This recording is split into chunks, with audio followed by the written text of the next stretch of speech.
Well, the NBA season has but one day remaining, which means all of the players have presented us with their full cases for various NBA awards, included the vaunted All-NBA team selections. And it is hard to believe that there are some that feel Luka Doncic hasn't done enough to warrant a first-team choice. And no, I'm not talking about various scrub trolls populating various social media forums. I mean people like, Kenny Smith and the NBA on TNT crew who have been in the basketball broadcasting game for decades and have multiple Emmys under their belts. If I had to go to Anthony Edwards and Shai Gilgeous-Alexander. Over Bronson?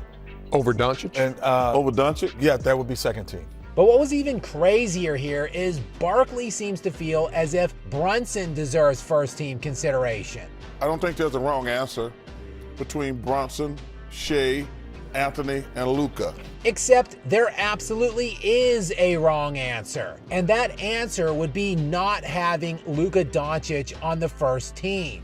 There should be 4 absolute lock certainties on the first team this season: Nikola Jokic, Shai Gilgeous-Alexander, Giannis Antetokounmpo, and Luka Doncic. The 5th and final spot is then up for debate, with many likely leaning in the direction of Jason Tatum. But just how and exactly when did he become a certainty? If we are talking about Anthony Edwards, who, make no mistake, has had an incredible year in leading the Timberwolves into a first-place tie in the Western Conference, possibly being a first-team selection, he should be bumping Tatum down to the second team, not Luka. And yes, the Celtics have been historically great this year and ran away with the best record in the NBA. But a large part of that is in the fact they played a schedule heavy in Eastern Conference competition, a historically dreadful conference this year.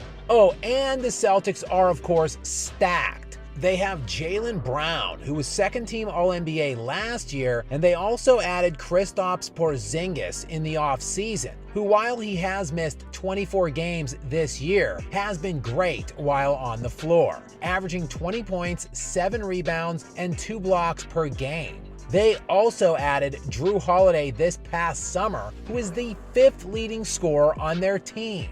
Luka Doncic is averaging more points, rebounds, and assists per game than Tatum. He's been without Kyrie Irving for 23 games this year, in addition to the various games missed by multiple other key players on Dallas throughout the season. And yet, the Mavericks still won 50 games this year in a drastically more difficult conference. Doncic, meanwhile, dwarfs Tatum statistically, and as elite as Anthony Edwards has been, and Jalen Brunson for that matter, there are finite spots available here.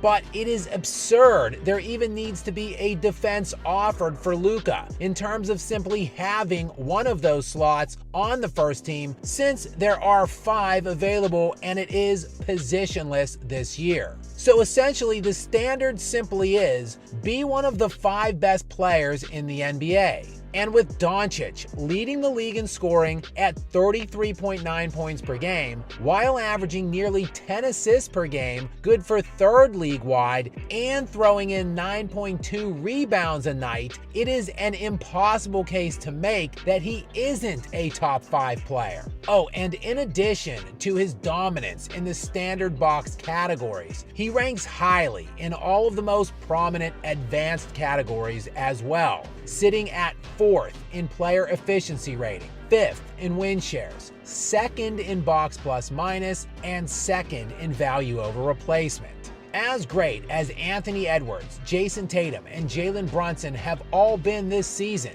none of those 3 are even top 5 in any of those 4 categories. Yet village idiot Kenny Smith crawls his way on an enormous platform to spread this disinformation. And it marks a staggering trend of various basketball experts diminishing the likes of Nikola Jokic, as we saw Gilbert Arenas recently drop the little tidbit that he was the worst MVP in 40 years. He is the worst MVP winner in the last 40 years. while various others in recent days have been noting that Jokic seems unworthy to win a third league MVP. And now Luka is getting absolutely slandered and catching strays as well. Not first team All-NBA. If I had to go to Anthony Edwards and Shai Gilgeous-Alexander. No wrong answers. I don't think there's a wrong answer. What are these people even talking about? I'm sure there is certainly a perfectly good reason as to why all of these talking heads are disparaging Jokic and Doncic as of late. The SGA's value Is much higher. But it is starting to feel like there might be some kind of ulterior motives at play for dismissing these players. What those motives are, I will just have to leave up to your imaginations. But hopefully, the people who are actually in charge of voting on these things are not subject to these same pathetic whims.